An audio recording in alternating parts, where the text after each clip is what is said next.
ओम नमो भगवते वासुदेवाय नमः। आपके अपने YouTube चैनल जय मां कंजक में आपका बहुत बहुत स्वागत है। श्रीमद् भागवत पुराण की कथाओं को आगे बढ़ाते हुए आज की कथा का आरंभ हम ब्रह्मचर्य और वानप्रस्थ आश्रमों के नियम अध्याय से करेंगे। उम्मीद करती हूँ कथा का पूरा फल लेने के लिए आप कथा को शुरू से लेकर अंत तक जरूर श्रवण करेंगे। ओम नमो भगवते वासुदेवाय नमः।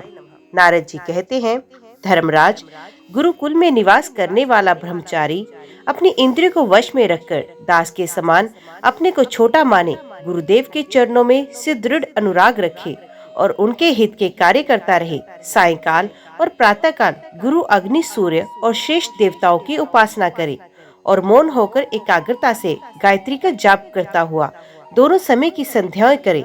गुरु जी जब बुलावे तभी पूर्णता अनुशासन में रहकर उनसे सेवो वेदों का स्वाध्याय करे।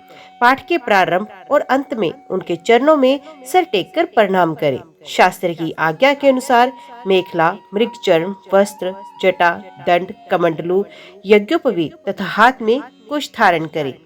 सायंकाल और प्रातःकाल भिक्षा मांगकर लाए और उसे गुरु जी को समर्पित करे। वे आज्ञा दे तब भोजन करे और यदि कभी आज्ञा ना दे तो उपवास करे। अपने शील की रक्षा करे, थोड़ा खाए, अपने कामों को निपुणता के साथ करे, श्रद्धा रखे और इंद्रियों को अपने वश में रखे। स्त्री और स्त्रियों के वश में रहने वालों के साथ जितनी आवश्यकता हो उतना ही व्यवहार करे। जो गृहस्थ नहीं है और ब्रह्मचर्य का व्रत लिए है उसे स्त्रियों की चर्चा से अलग ही रहना चाहिए।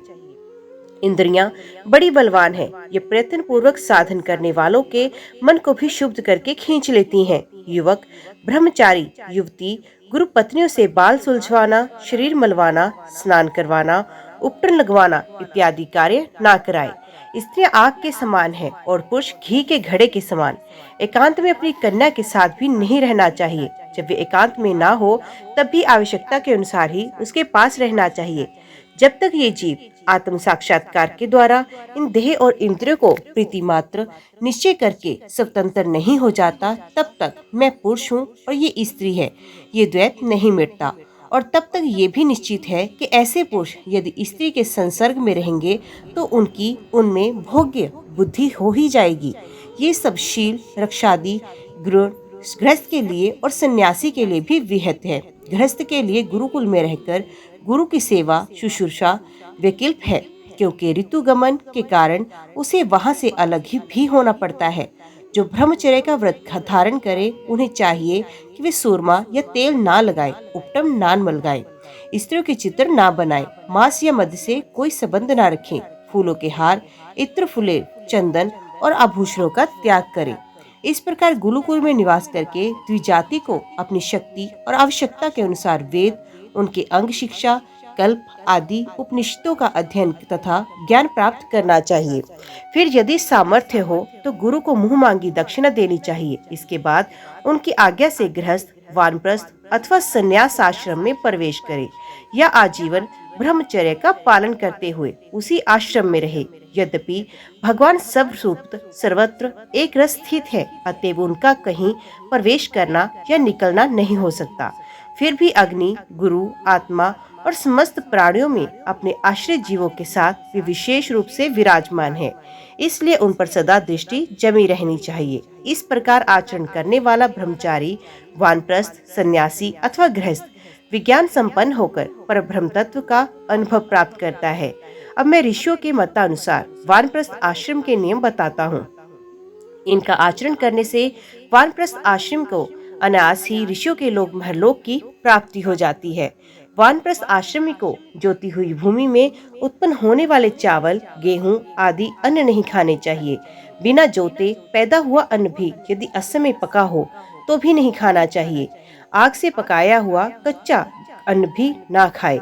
केवल सूर्य के ताप से पके हुए कंद, मूल, फल आदि का ही सेवन करे। जंगलों में अपने आप पैदा हुए धान्यों से नित्य नैमित्तिक चरु और पुरोडाश का हवन करे। जब नए नए अन्न, फल, फूल आदि मिलने लगे तब पहले से इकट्ठे किए हुए अन्न का परित्याग करे।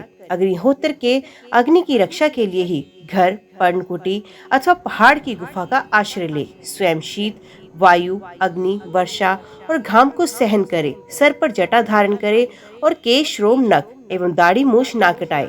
तथा मैल को भी शरीर से अलग ना करे। कमंडलू, मृग चर्म, दंड, वल्कल वस्त्र और अग्निहोत्र की सामग्री को अपने पास रखे। विचारवान पुरुष को चाहिए कि 12, 8, 4, 2 या 1 वर्ष तक वानप्रस्थ आश्रम के नियमों का पालन करे।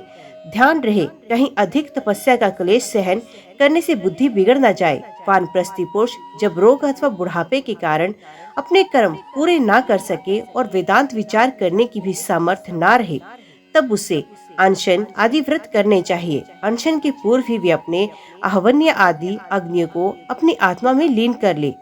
मैंपन और मेरेपन का त्याग करके शरीर को उसके कारणभूत तत्वों से यथा योग्य फलिभांति लीन करे। जितेंद्रिय पुरुष अपने शरीर के छिद्राकाशों का आकाश में, प्राणों को वायु में, गर्मी को अग्नि में, रक्त, कफ, पीप आदि जलीय तत्वों को जल और हड्डी आदि ठोस वस्तुओं को पृथ्वी में लीन करे।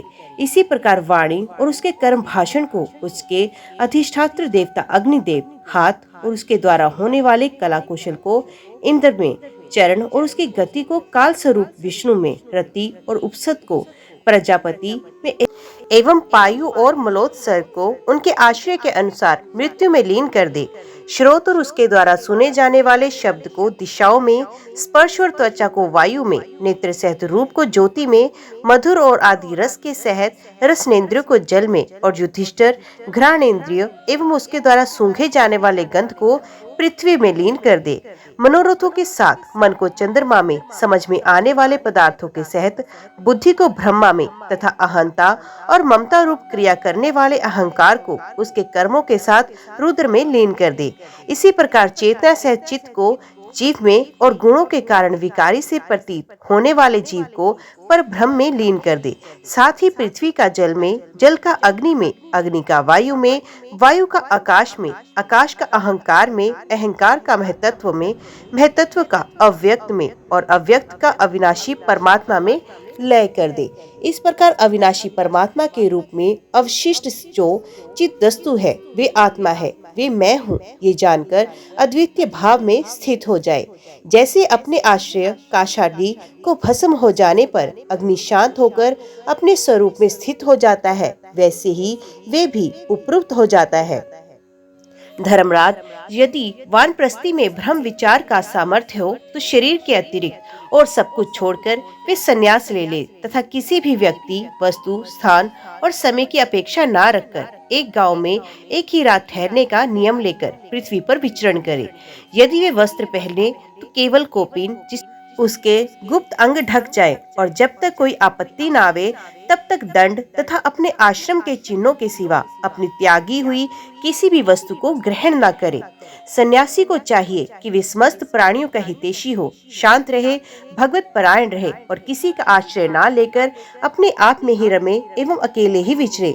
इस संपूर्ण विश्व को कार्य और कारण से अतीत परमात्मा में अध्यस्त जाने और कार्य कारण स्वरूप और इस जगत में ब्रह्म स्वरूप अपने आत्मा को परिपूर्ण देखे। आत्मदर्शी सन्यासी सुषुप्ति और जागरण की संधि में अपने आप स्वरूप का अनुभव करे और बंधन तथा मोक्ष दोनों ही केवल माया है, वस्तुत कुछ नहीं, ऐसा समझे। ना तो शरीर की अवश्य होने वाली मृत्यु का अभिनंदन करे और ना अनिश्चित जीवन का, केवल समस्त प्राणियों की उत्पत्ति और नाश के कारण काल की प्रतीक्षा करता रहे। असत्य अनात्म वस्तु का प्रतिपादन करने वाले शास्त्रों में प्रीति न करे, अपने जीवन निर्वाह के लिए कोई जीविका ना करे, केवल वाद विवाद के लिए कोई तर्क ना करे और संसार में किसी का पक्ष ना ले, शिष्य मंडली ना जुटाए, बहुत से ग्रंथों का अभ्यास ना करे, व्याख्यान ना दे और बड़े बड़े कामों का आरंभ ना करे। शांत समदर्शी एवं महात्मा सन्यासी के लिए किसी आश्रम का बंधन धर्म का कारण नहीं है। वे अपने आश्रम के चिन्हों को धारण करे चाहे छोड़ दे, उसके पास कोई आश्रम का चिन्ह ना हो, परंतु वे आत्मानुष्ठान में मगन हो तो अत्यंत विचारशील परंतु जान पड़े पागल और बालक की तरह। वे अत्यंत प्रतिभाशील होने पर भी साधारण मनुष्यों की दृष्टि से ऐसा जान पड़े मानो कोई गूंगा हो। युधिष्ठिर, इस विषय में महात्मा लोग एक प्राचीन इतिहास का वर्णन करते हैं। वे है दत्तात्रेय मुनि और भक्तराज प्रहलाद का संवाद। एक बार भगवान के परम प्रेमी प्रहलाद जी कुछ मंत्रियों के साथ लोगों के हृदय की बात जानने की इच्छा से लोगों में विचरण कर रहे थे। उन्होंने देखा कि से पर्वत की तलहटी में कावेरी नदी के तट पर पृथ्वी पर ही एक मुनि पड़े हुए हैं। उनके शरीर की निर्मल ज्योति अंगों की धूलि धूसरित होने के कारण ढकी हुई है। उनके कर्म, आकार, वाणी और वर्ण, आश्रम आदि के चिन्हों से लोग ये नहीं समझ सकते थे कि वे कोई सिद्ध पुरुष है या नहीं। भगवान के परम प्रेमी भक्त प्रहलाद जी ने अपने सर से उनके चरणों का स्पर्श करके प्रणाम किया और विधि पूर्वक उनकी पूजा करके जानने की इच्छा से ये प्रश्न किया, भगवान, आपका शरीर उद्योगी और भोगी पुरुषों के समान हष्ट पुष्ट है। संसार का ये नियम है, जो करने वाले को धन मिलता है, धन वालों को ही भोग प्राप्त होता है और भोगियों का ही शरीर हष्ट पुष्ट होता है, और कोई दूसरा कारण हो तो नहीं सकता। भगवान, आप कोई दुख तो करते हैं नहीं, फिर आपको भोग कहाँ से प्राप्त होंगे? ब्राह्मण देवता, बिना भोग के ही आपका ये शरीर इतना हष्ट पुष्ट कैसे है? यदि हमारे सुनने योग्य हो तो अवश्य बतलाएं। आप विद्वान, समर्थ और चतुर हैं। आपकी बातें बड़ी अद्भुत और प्रिय होती हैं। ऐसी अवस्था में आप सारे संसार को कर्म करते हुए देखकर भी संभाव से पड़े हुए हैं। इसका क्या कारण है? नारद जी कहते हैं, धर्मराज, जब प्रहलाद जी ने महामुनि दत्तात्रेय जी से इस प्रकार प्रश्न किए, तब वे उनकी अमृतमयी वाणी के वशीभूत हो मुस्कुराते हुए बोले, दैत्यराज, सभी श्रेष्ठ पुरुष तुम्हारा सम्मान करते हैं। मनुष्य को कर्मों की प्रवृत्ति और उनकी निवृत्ति का क्या फल मिलता है, ये बात तुम अपनी ज्ञान दृष्टि से जानते ही हो। तुम्हारी अनन्य भक्ति के कारण देवादिदेव भगवान नारायण सदा तुम्हारे हृदय में विराजमान रहते हैं। जैसे सूर्य अंधकार को नष्ट करता है, वैसे ही वे तुम्हारे अज्ञान को नष्ट करते हैं। तो भी प्रहलाद, मैंने जैसा कुछ जाना उसके अनुसार मैं तुम्हारे प्रश्नों का उत्तर देता हूँ, क्योंकि आत्म शुद्धि के अभिलाषियों को तुम्हारा सम्मान अवश्य करना चाहिए। प्रहलाद जी, तृष्णा एक ऐसी वस्तु है जो इच्छा अनुसार भोगों के प्राप्त होने पर भी पूरी नहीं होती। उसी के कारण जन्म मृत्यु के चक्कर में भटकना पड़ता है। तृष्णा ने मुझसे ना जाने कितने कर्म करवाए और उनके ना जाने कितनी योनियों ने मुझे डाला। कर्मों के कारण अनेकों योनि में भटकते भटकते देववश मुझे ये मनुष्य योनि मिली, जो स्वर्ग, मोक्ष, त्रिअग्नि तथा इस मानव देह की भी प्राप्ति का द्वार है। इसमें पुण्य करे तो स्वर्ग, पाप करे तो पशु पक्षी आदि की योनि, निर्वृत्त हो जाए तो मोक्ष, और दोनों प्रकार के कर्म किए जाए तो फिर मनुष्य योनि की प्राप्ति हो सकती है। परंतु मैं देखता हूँ कि संसार के स्त्री पुरुष कर्म तो करते हैं सुख की प्राप्ति और दुख की निवृत्ति के लिए, किंतु उसका फल उल्टा होता है। वे और भी दुख में पड़ जाते हैं। इसलिए मैं कर्मों के उपरुक्त हो गया हूँ। सुखी आत्मा का स्वरूप है। समस्त चेष्टाओं की निवृत्ति ही उसका शरीर, उसके प्रकाशित होने का स्थान है। इसलिए समस्त भोगों को मनोराज्य मात्र समझकर मैं उन्हें प्रारब्ध को भोगता हुआ पड़ा रहता हूँ। मनुष्य अपने सच्चे स्वार्थ अर्थात वास्तविक सुख को, जो अपना स्वरूप ही है, भूलकर इस मिथ्या द्वैत को सत्य मानता हुआ अत्यंत भयंकर और विचित्र जन्मों और मृत्यु में भटकता रहता है। जैसे अज्ञानी मनुष्य जल में उत्पन्न तिनके और सेवार से ढके हुए जल को जल न समझकर जल के लिए मृग तृष्णा की ओर दौड़ता है, वैसे ही अपनी आत्मा से भिन्न वस्तु में सुख समझने वाला पुरुष आत्मा को छोड़कर विषयों की ओर दौड़ता है। प्रहलाद जी, शरीर आदि तो प्रारब्ध के अधीन है। उनके द्वारा जो अपने लिए सुख पाना और दुख मिटाना चाहता है, वे कभी अपने कार्य में सफल नहीं हो सकता। उसके बार बार किए हुए सारे कर्म व्यर्थ हो जाते हैं।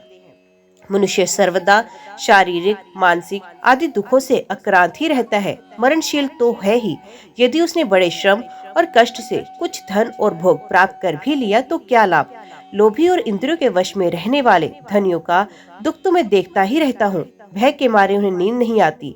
सब पर उनका संदेह बना रहता है। जो जीवन और धन के लोभी हैं, वे राजा, चोर, शत्रु, स्वजन, पशु पक्षी, याचक और काल से, यहाँ तक कि कहीं मैं भूल ना कर बैठूं, अधिक ना खर्च कर दूं, इस आशंका से अपने आप ही को सदा डरते रहते हैं।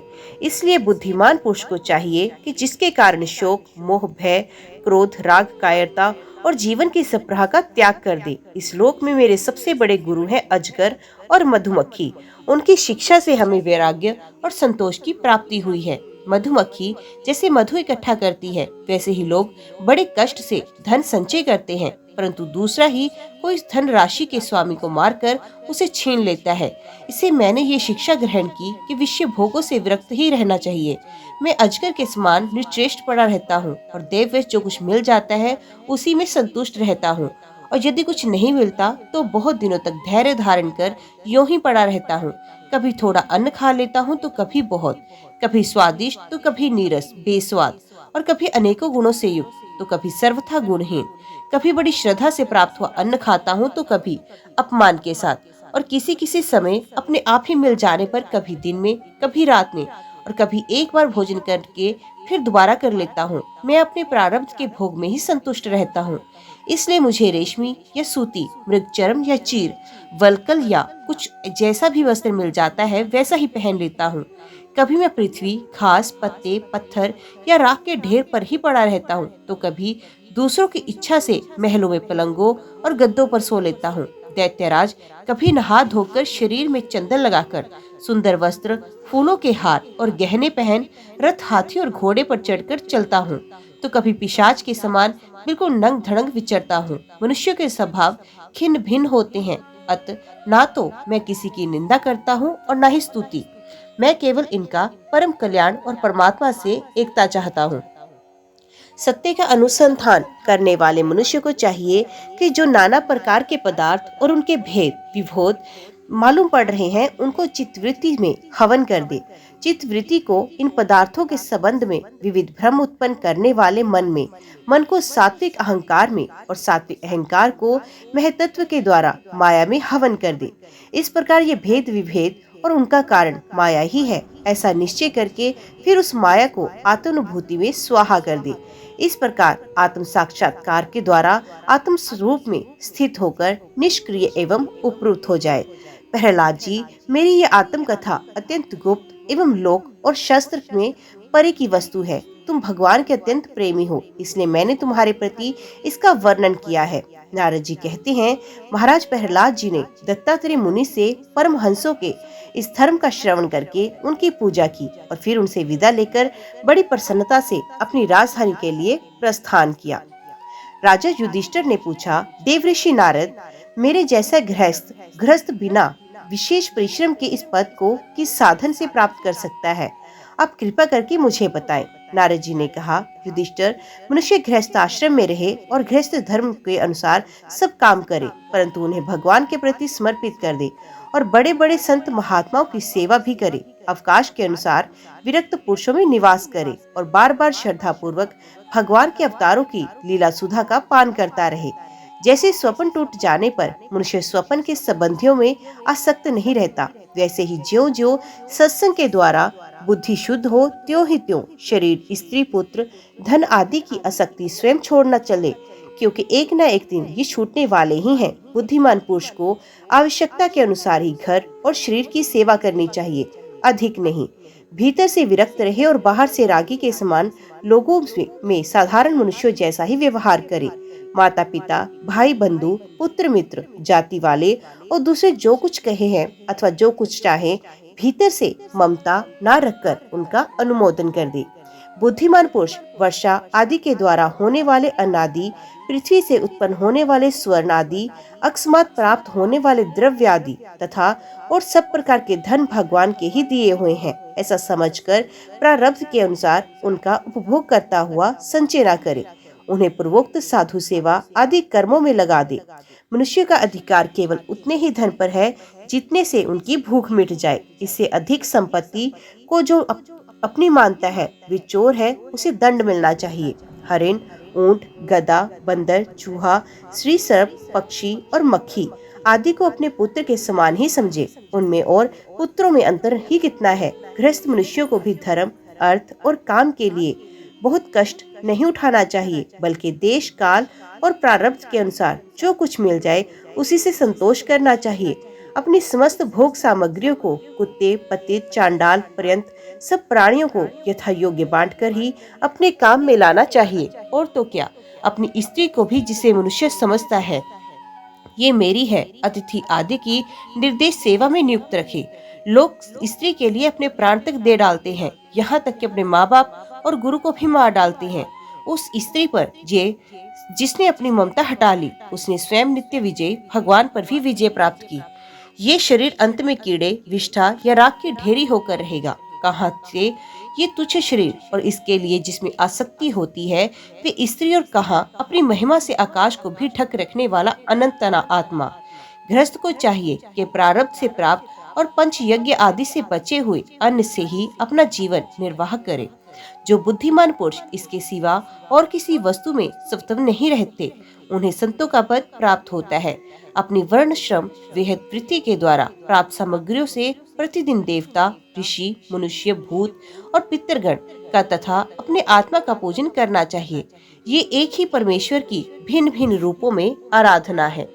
यदि अपने को अधिकार आदि का यज्ञ के लिए आवश्यक सब वस्तुएं प्राप्त हो, तो बड़े बड़े यज्ञ या अग्निहोत्र आदि के द्वारा भगवान की आराधना करनी चाहिए। युधिष्ठिर, वैसे तो समस्त यज्ञों के भोक्ता भगवान ही हैं, परंतु ब्राह्मण के मुख में अर्पित किए हुए हविष्यान्न से उनकी जैसी तृप्ति होती है, वैसी अग्नि के मुख में हवन करने से नहीं। इसलिए ब्राह्मण, देवता, मनुष्य आदि सभी प्राणियों में यथा योग्य उनके उपयुक्त सामग्रियों के द्वारा सबके हृदय में अंतर्यामी रूप से विराजमान भगवान की पूजा करनी चाहिए। इसमें प्रधानता ब्राह्मणों की ही है। धनी द्विज को अपने धन के अनुसार अश्विन मास के कृष्ण पक्ष में अपने माता पिता तथा उनके बंधुओं का भी महालय श्राद्ध करना चाहिए। इसके सिवा अयन, विषु, व्यतिपात, दिनशय, चंद्र ग्रहण या सूर्य ग्रहण के समय, द्वादशी के दिन, श्रवण घनिष्ठा और अनुराधा नक्षत्रों में, विशाख शुक्ल तृतीया, कार्तिक शुक्ल नवमी, अघन, पोष, माघ और फाल्गुन, इन 4 महीनों की कृष्णाष्टमी, माघ शुक्ला सप्तमी, माघ की मघा नक्षत्र से युक्त पूर्णिमा और प्रत्येक महीने की ये पूर्णिमा जो अपने मास नक्षत्र चित्रा, विशाखा, ज्येष्ठ आदि से युक्त हो, चाहे चंद्रमा पूर्ण हो या अपूर्ण। द्वादशी तिथि का अनुराधा, श्रवण, उत्तर फाल्गुनी, उत्तराषाढ़ा और उत्तर भाद्रपद के साथ योग एकादशी तिथि का तीनों उत्तरा नक्षत्रों से योग अथवा जन्म नक्षत्र या श्रवण नक्षत्र से योग, ये सारे सभी पितृगणों का श्राद्ध करने योग्य एवं श्रेष्ठ हैं। ये योग केवल श्राद्ध के लिए ही नहीं, सभी पुण्य कर्मों के लिए उपयोगी हैं। ये कल्याण की साधना के उपयुक्त और शुभ की अभिवृद्धि के करने वाले हैं। इन अवसरों पर अपनी पूरी शक्ति लगाकर शुभ कर्म करने चाहिए, इसी में जीवन की सफलता है।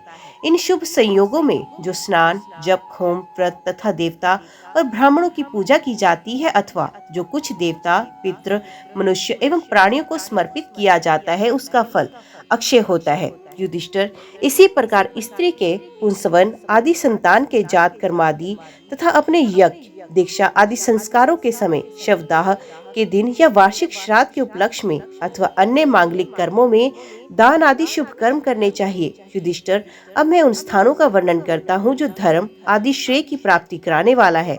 सबसे पवित्र देश वे है जिसमें सत्पात्र मिलते हों, जिनमें ये सारा चर और अचर जगत स्थित है। उन भगवान की प्रतिमा जिस देश में हो, जहाँ तप, विद्या एवं दया आदि गुणों से युक्त ब्राह्मणों के परिवार निवास करते हों, तथा जहाँ जहाँ भगवान की पूजा होती हो और पुराणों में प्रसिद्ध गंगा आदि नदियाँ हो, वे सभी स्थान परम कल्याणकारी हैं। पुष्कर आदि सरोवर, सिद्ध पुरुषों के द्वारा सेवित क्षेत्र, कुरुक्षेत्र, गया, प्रयाग, शालग्राम क्षेत्र, नैमिषारण्य, फाल्गुन क्षेत्र, सेतुबंध, प्रभास, द्वारका, काशी, मथुरा, पंपासर, बिंदु सरोवर, बद्रिकाश्रम, अलकनंदा, भगवान सीताराम जी के आश्रम अयोध्या, चित्रकूट आदि महेंद्र और मल्य आदि समस्त कुल पर्वत और जहाँ जहाँ भगवान के चार अवतार हैं, वे सब के सब देश अत्यंत पवित्र हैं। कल्याणकामी पुरुष की बार बार इन देशों का सेवन करना चाहिए। इन स्थानों पर जो पुण्य कर्म किए जाते हैं, मनुष्य को उनका 1000 गुना फल मिलता है। युधिष्ठिर, पात्र निर्णय के प्रसंग में पात्र के गुणों को जानने वाले विवेकी पुरुषों ने एकमात्र भगवान को ही सत्पात्र बतलाया है।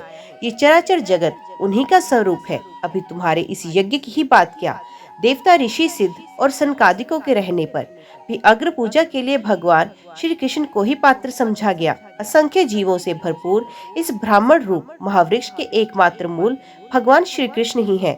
इसलिए उनकी पूजा से समस्त जीवों की आत्मा तृप्त हो जाती है। उन्होंने मनुष्य, पशु, पक्षी, ऋषि और देवता आदि के शरीर रूप पूरों की रचना की है तथा वे ही इन पूरों में जीव रूप से शयन भी करते हैं। इसी से उनका एक नाम पुरुष भी है। युधिष्ठिर एक रस रहते हुए भी भगवान इन मनुष्यादि शरीरों में उनकी विभिन्नता के कारण न्यूनधिक रूप से प्रकाशमान है। इसलिए पशु पक्षी आदि शरीरों की अपेक्षा मनुष्य ही श्रेष्ठ पात्र है और मनुष्य में भी जिसमें भगवान का अंश तप योग आदि जितना भी अधिक पाया जाता है वे उतना ही श्रेष्ठ है।